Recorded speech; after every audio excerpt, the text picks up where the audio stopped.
whenever tension rises in an organization, it's a sign that we're not doing what we are doing or how we are doing aligned with the purpose of the organization.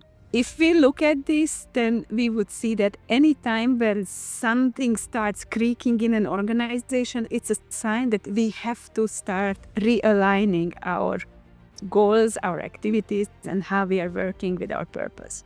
Somehow, the traditional organizations that have a long history and past are sitting on the history and past and hoping, like you said, that these turbulent times will pass and the calmness comes again.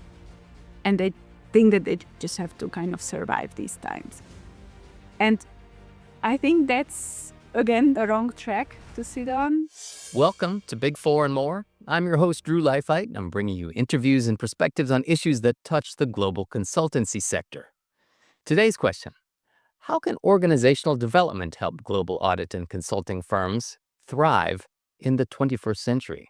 The Big Four firms, among others, are facing an onslaught of challenges such as the rapid advancement of artificial intelligence, talent management, evolving client expectations, and increased regulatory scrutiny, among others. So if your consultancy is up against challenges like those, you are in luck. Our guest for this Big Four and More special interview, Elvira Kalmár, is a certified organization design professional. Elvira specializes in crafting tailor-made organizational design processes to help clients achieve their next evolutionary step by aligning structure, processes, and human systems.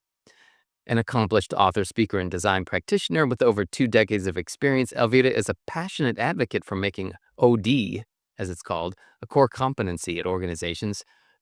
Through the Go Beyond project initiative, which she founded, Elvira also equips leaders and HR professionals with contemporary tools to foster adaptive and flexible organizations. Beyond her success in the field, Elvira recently published her first book called Go Beyond: Solution-Focused Pocket Mentor for Work Evolutionists. That's about the work that she does, as I understand. And let's get to know Elvira Kalmár and hear how her organizational development can help global consultancies right here in Big Four and More. And FYI, this is the first of 4 episodes we're doing with Elvira on a variety of topics, such as how to speed up the impact and success rate of your work. Are you ready to ditch those slides? Today's episode, of course, is about global consultancies and how organizational development can help out. Welcome, Elvira Kalmár. Hey, Drew. Thank you very much for the very nice introduction and also pronouncing my name in a very nice Hungarian way. Yeah. Well, that kind of ticks off our first question. What about that? Could you just, in a nutshell, could you tell us a little bit about yourself? Okay. If it maybe is related not just to the professional background, but the personal background a little bit as well. I'm kind of a traveler, you could say.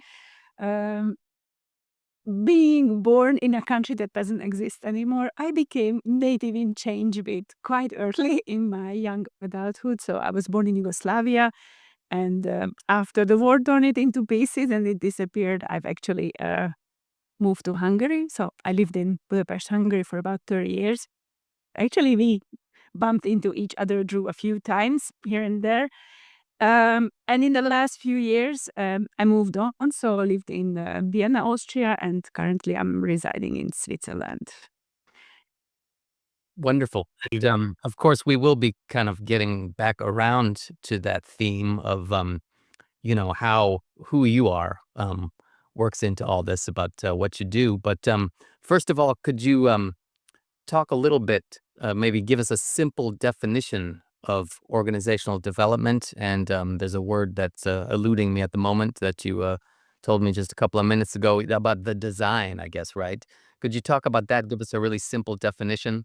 More and more in my work, I started to combine the two. And the result, what I have seen is that when you design the design process, so when you actually consciously think about whom you are going to involve into creating change, whatever change that is, not just structural change within an organization, you're already impacting how that change is going to go through or not.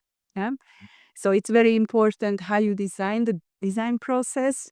That's where OD comes into it. So these two you can't do without one without the other. And the third element I'm combining into this is the solution-focused approach, which kind of brings in the idea that you don't have to identify the problems to elevate a system into its next level. So these three things combined together, and my practice in the 20 years led to an understanding that we really have to redefine what we think organization development and design are. And still currently we are using the definitions that were created almost 100 years ago, okay, not that long, but almost, where we look at these interventions as projects run by external consultants. So the definitions go from this mindset. And we have to notice that the world has changed and organizations have changed, and we are actually constantly changing things in organizations, not just when the consultants arrive. Yeah? So hence I arrived to my definition that I'm using, that the design of the organization is actually not an act, that you sit down and design an organization, but the organization has a design at every single moment, and it's a sum of our explicit and implicit agreements about two things. What is the work now that we have to do, and how we are going to do that? And whenever people in the organization make new agreements about these, either what the work is or how they are going to do that, they are actually developing the organization. And what I'm saying with this is that organizations and people in them are developing themselves without us, the consultants, also. And of course, it does not mean that there's no need for us in the business. But what it means is that we should be a lot more wary about what is already happening there and not assuming that without us, these systems are just the same and doing the same things as they did yesterday or 10 years ago. Yeah, sorry, this was a long answer for Problem. your question. From kind of the dirty details of let's say a case study, how does it emerge that a company, needs help with organization development and design? You see, holacracy has a very nice term for this, the notion of tension. And they also say that whenever tension arises in an organization, it's a sign that we're not doing what we are doing or how we are doing aligned with the purpose of the organization. And if we look at this, then we would see that any time when something starts creaking in an organization, it's a sign that we have to start realigning our goals, our activities, and how we are working with our purpose. And instead, for a long time, and this is the trick, I think that many of us consultants also tend to fall in, that when the tension arises at a given area, we try to attack that area, that topic. So let's say, I don't know, our leaders are. This is one of my favorite examples. I was working in a larger corporation and somebody came to me. I was leading the learning and development team, and someone came, we have to immediately find a training solution for our directors, the leaders, because none of them are thinking strategically. And then you start to wonder, what does it mean, none of them? I mean, it's possible that maybe we hired or promoted some people in the organization who are not strong at strategic thinking, but all of them, then you have to start becoming a little bit suspicious. So is it really a training that they need for this? Or you have to look a little bit behind and kind of have a look, what is it that we really want, them to achieve or be? And of course, what we want is them to think long-term, create a long-term thinking, long-term goals, projects that are not just bringing results in 6 months, but kind of mature in 2-3 years. And then you see what is stopping us from that. And it's not their capability. As we looked around, especially when all of them were kind of showing these signs of problem or tension. But it turned out that in our company, the policy was that with these directors, we had a fixed terminated contract, which was always for 1 year. So you see, it's not, what I'm trying to show here is that quite often how the issue surfaces, it seems that there is an easy quick fix or quick solution instead of looking into the system's complexity. And we did not have to train anyone. We just had to kind of tweak the thing and not sign the contracts with them for 1 year. What we achieved at the end is that the first year was a terminated fixed year contract, but then from then onwards, they had an endless contract. Yeah. So they could really start thinking longer term and plan for longer term. So this is what I mean, one of the examples that that it's often not the problems that we have to solve, but we have to think about the system in its context and where do we want it to go, to which direction. So it sounds like you did almost a bit of digging like a journalist would do. I know our job is almost like a journalist, or sometimes I say, or maybe even like a secret agent. You know, you come in and you look around. But the important thing is, and I think this is where the solution focused approach comes in, that quite often what we are digging for is not the problem or the root cause of the problem, but what we are digging for is what the company wants to achieve. So more the preferred future, and anchoring our work towards that preferred future, which in a way supports the company in its own evolution. So you see, I'm already kind of cautiously walking around the topic of, do we look at organizations as machines? And when something is not working perfectly, then do we call the consultants to come and repair it for us? Yeah. Or do we look at organizations as living systems who have the ability to repair themselves?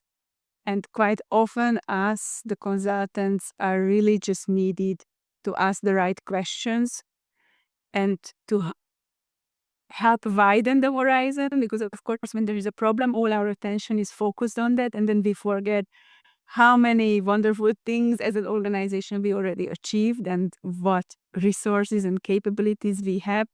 And instead of trying to fix the problem, elevate the system to its next level.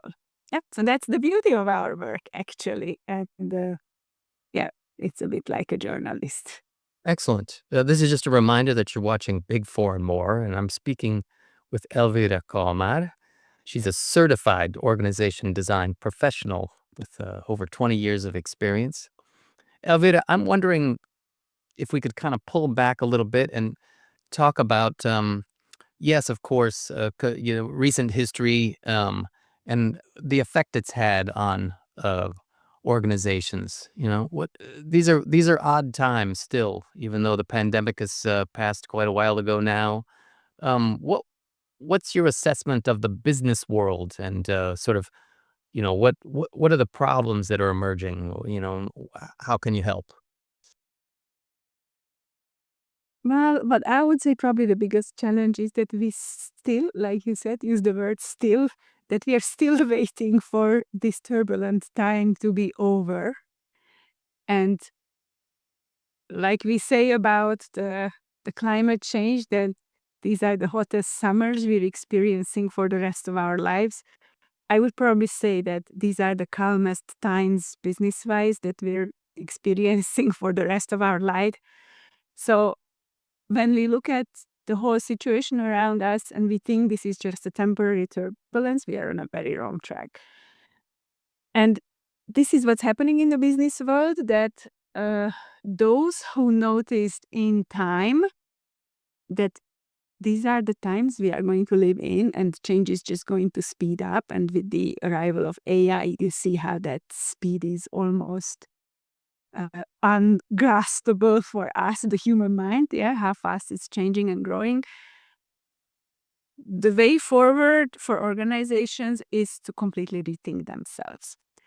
And what we see in the market is that there are lots of new organizations that work with very different business models. These are the platform-based organizations where they don't commit to look after people and employees for a long time. Yeah, if you dig into the gig economy, um, they use or they give you the opportunity to use your competencies or sell your competencies at different places, for join to different platforms, be a contributor there, get paid for your work, not for the hours or your knowledge. So this is a completely different way of thinking and operating.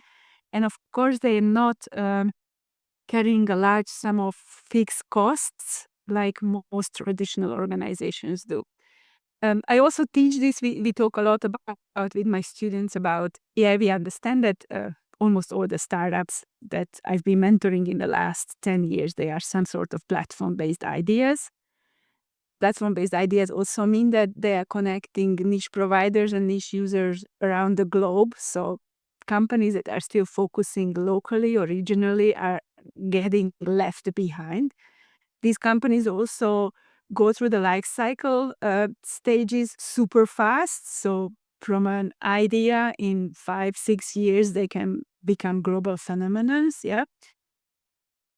And somehow traditional organizations that have a long history and past are sitting on the history and past and hoping, like you said, that these turbulent times will pass and the calmness comes again. And they think that they just have to kind of survive these times. And I think that's, again, the wrong track to sit on. And what we see, of course, is in almost every of my clients, the topic is how do we adjust to the changing requirements, the changing circumstances. So while agility was a big kind of wave in the last decade, it did not come out of fashion. It came out from a real need that companies really need to adapt and change fast, and that's just speeding up, and it's going to be more drastic. I mean, what we see right now, especially here in Europe, that economy is not booming at the moment, and lots of companies are struggling with keeping their workforce. Yet making that decision to kind of platformize themselves slightly, so to let employees go, the big number of employees, and offer a contributor-based connection back to the company, it's still unthinkable for most traditional organizations. And then here comes AI, where that again is going to speed up this, because we already see that a lot of manual work and a lot of work that's being done at the moment by people can be replaced by AI. And then we have to also think about that. It brings back the sustainability questions also. Are we only thinking about sustainability environmental-wise, if at all, or how are we thinking about social responsibility and the impact of what we are doing? So the usage of AI is going to become a purpose question also, and a strategy question, because on one hand, we could replace a lot of people, but on the other hand, do we really want to replace all the people? And if people become jobless, who's going to pay for the products and the services that we are producing, unless we create a completely different social model? So we are in times when a lot of things are changing. So anyone who is hoping that this storm will pass, they should maybe gear up for stronger storms rather than hoping for it to pass. But Hearing that from you is just, I think of you as such a positive person, and my God, this is a slap into reality. yes, and of course I am. This does not have to be a negative thing. It can bring a completely different way of living, a completely different way how society is operating. There's a lot of things we could overcome that we're still struggling with in our current times. So it can bring a lot of good things, just like every of these big kind of revolution, like the Industrial Revolution, for example, brought to us. But yeah, it was never easy. And as Harari writes in his book Nexus, we always took quite a while to figure out um, how to make that beneficial, not just for a few, but maybe for the humankind as well. Hmm.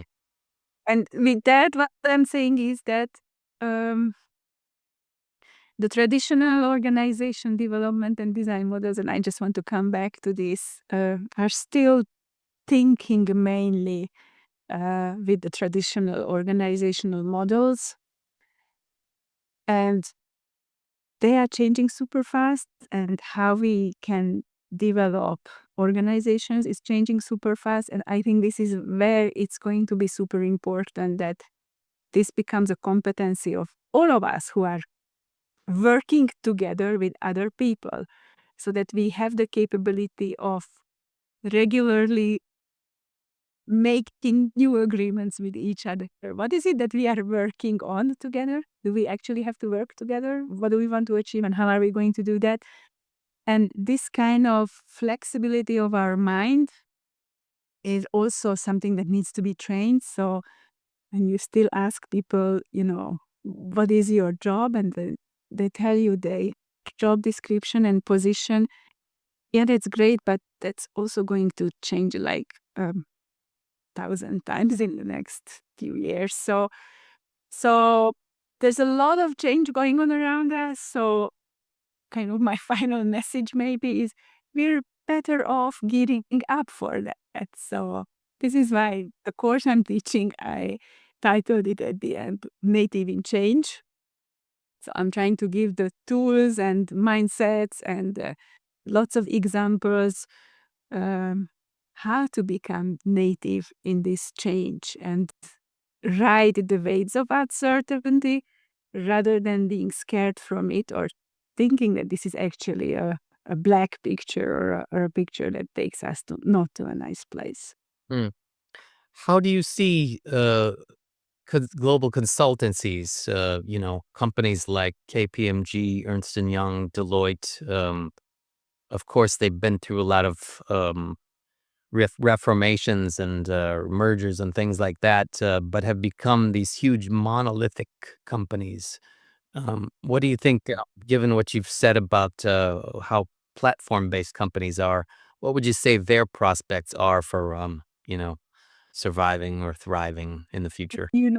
We always say that the shoemaker's shoe has the biggest hole on it. So what I would probably say is that it's a great opportunity for the big consultancy firms to experiment on themselves. Yeah.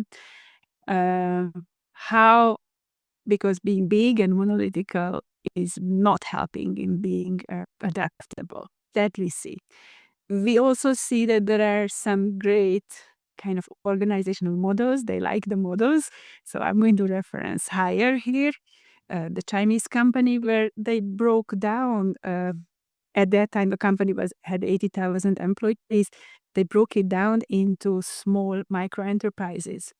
And any one of the people working in the organization could create a new enterprise like a startup. You just have to convince two other people to believe in your idea and then go to kind of like to the sharks and ask for investment from the company. And then they let you run your small business. And once it kind of breaks even, then you get shares. So you become the owner. So this is the skill in the game they are playing on. So it's kind of in a way going backwards, or it's kind of in a way what the tendency looks like could be beneficial is to break into smaller business units which specialize on something, and then with that specialized knowledge, with that specialized thing, um, move around flexibly, and rather than trying to create these big conglomerates which are very difficult to kind of steer a big ship into new directions, as we know. Hmm. And it will be a great opportunity for the big consultancy firms, as I said, to experiment on themselves, because this will be the challenge for all the other big corporations also. So by having the experience themselves, they could actually support better their clients also. Hmm. Would you have maybe 3 tips you could offer consultancies for, trying to, if they feel like they're losing their way a bit, what would you tell them? Mm. Okay, this might sound a bit funny, but okay. My first most important message: people are not stupid. And they're not asking for a consultancy firm to come and support them because they are incapable. So instead of assuming that they called you because they have no idea, assume that they need help to work it out. Yeah. Be their thinking partner, or be there to ask the right questions, be there to create the space where people from the organization can work out their next level. And in that, they can also learn how to do it. Yep. So they're not dependent on you. Maybe the second thing which relates to this is the business model. Um, yeah, it's a good business model to charge for diagnosis. It's a sure income. Yeah, audits and diagnosis. Um, all the time and money can be spent on actually together with the client defining their next level, the preferred future where they want to go, and that also speeds up the process. So you can still earn money, but focus less on the problems and more on the next level in the evolution of the company. But that would require a complete business model change for the big fours, especially, or the type of consultancy firm that live from these. And think about the third one. How change is created defines if it's going to happen or not. So maybe widen your horizon and be aware of all the different ways how you can create change. I mean, I put this on a scale, the McGregor theory, X theory, Y, instead of two categories on a scale. And by not trusting the people in the organizations, we try to create the solutions for them. And at the other end, by fully trusting the people, we actually just help them to create the routines of constantly getting together and fine tuning however they work together. It really matters how change is designed in the organization. And what probably my message would be to my fellow consultants, that yeah, widen the horizon and don't just assume that you're called in to to design the change instead of the people in the organization. But be aware that there are different ways of doing this, and from involving the management to involving experts in the organization and the management, all the way to work with large group methodologies, all the way to let the people do it for themselves and just create the framework for that. We have a lot of variety, and this is where I mean organization development comes in handy with organization design, because of course when more people are involved, it might seem that it takes longer to create the change. And it might be longer than just 2 people or 3 people sitting down and creating it on a few slides. But on the other hand, the result, what comes out of it, is understood by the people in the organization. So you don't have to change manage, you don't have to explain, or you can have the people who participated in the process go out and explain to their colleagues. You also get better solutions because they will fit the organization. They will know their systems, what's possible, what's not possible. This is what we often criticize the consultants, that everything looks good on the slides, but then comes reality, and then it turns out that module A and module B of whichever system doesn't communicate with each other. And on the slide, you just say, you put the data in here and it comes out there at the end, not knowing that somebody is there actually sitting, transferring data by hand from one module to the other. And on the other hand, the really valuable thing what external consultants can bring in is that they see other companies. Yeah. So share more about what you have seen at other places that worked and don't keep it as a secret. Um, yeah. So how we design the change is super important. How it's going to actually happen or not. That I just read yesterday. My Austrian colleagues wrote an article about this. That the speed of transformation is equal with the level of trust. Yeah. Well, I can certainly appreciate how integral the human element is to what you do. And it sounds as if, getting people on board with change is really crucial. I'm wondering, for you personally, could you talk a little bit about how you know when you've succeeded in helping to implement change, say at a big company or even a big four firm? Mm. This is where the solution focused approach helps us a lot because traditionally, with the problem focused approach, we contracted for the problem and to find a solution on the go, often even using the term trust the process. Yeah. And there will be a solution at the end. With the solution focused approach, we actually spend a lot of time on contracting, but not that much just contracting between the consultant and the client, but more supporting members of the organization to contract with each other for this next level that they want to achieve. So, therefore, they contract with each other that this is how we want our company to operate, this is what we want to achieve. This is what we also contract with them, that we support you in achieving this. And then, of course, it's pretty easy, measurable, visible. Yeah. Then you notice when you arrive there.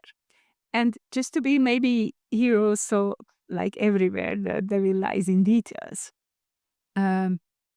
What's your preferred future? And the answer is, oh, we want to be agile. Us consultants can easily think we know what that is, and we will teach you and bring that into your organization.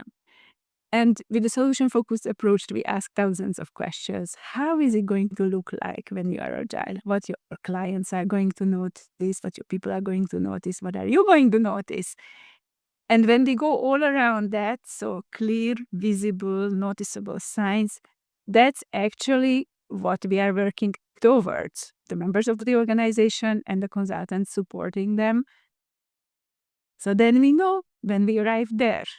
Yeah. So then you can really trust the process because you know where you are going rather than what you are going away from. Yeah. When we talk about the problem focused approach. Another reminder that you're watching Big Four and More, and we're talking today to Elvira Kalmár, who's a certified organization design professional with 20 years of experience. We've delved into a little bit about how that can help global consultancies.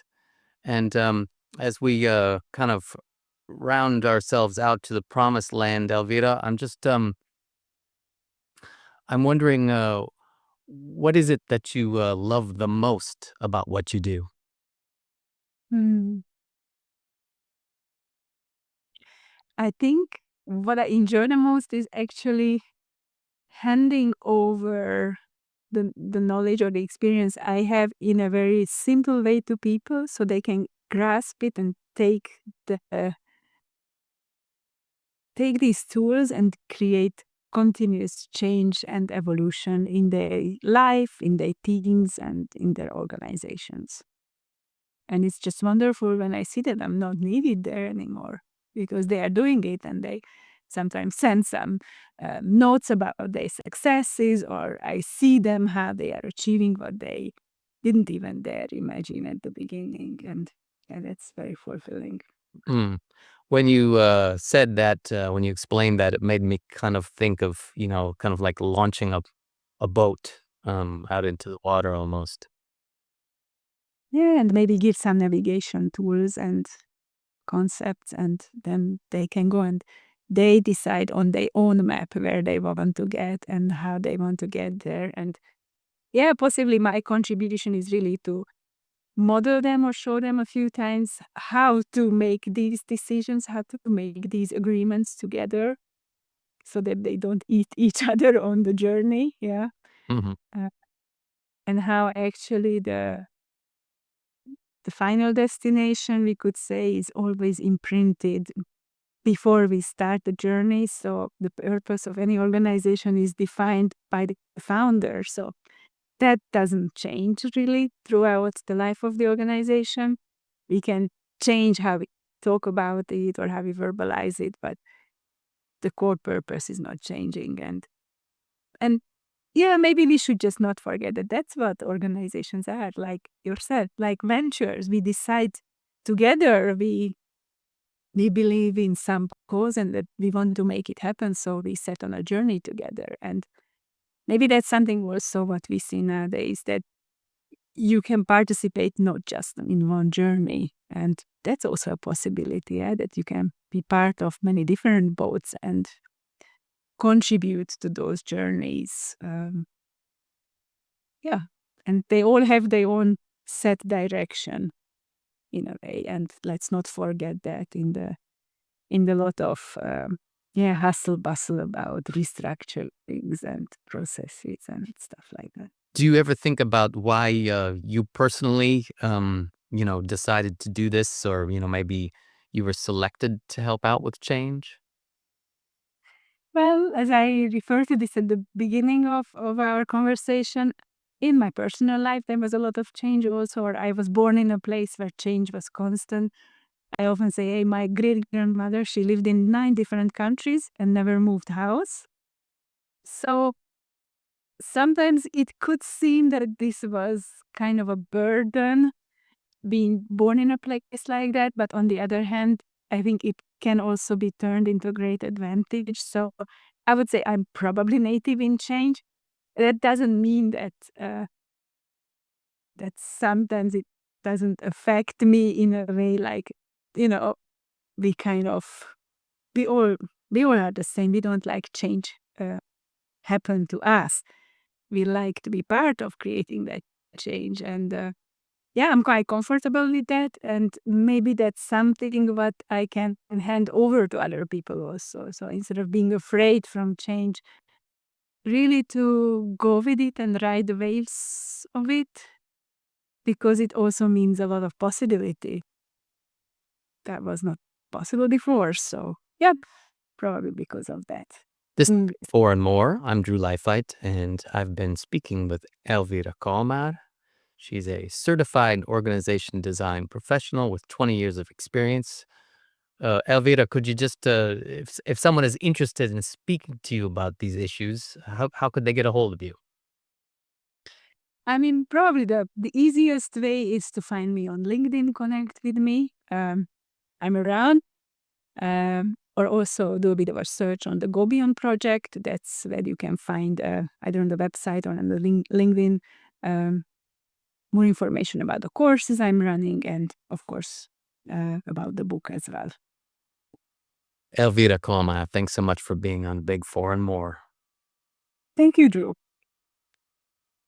See you next time.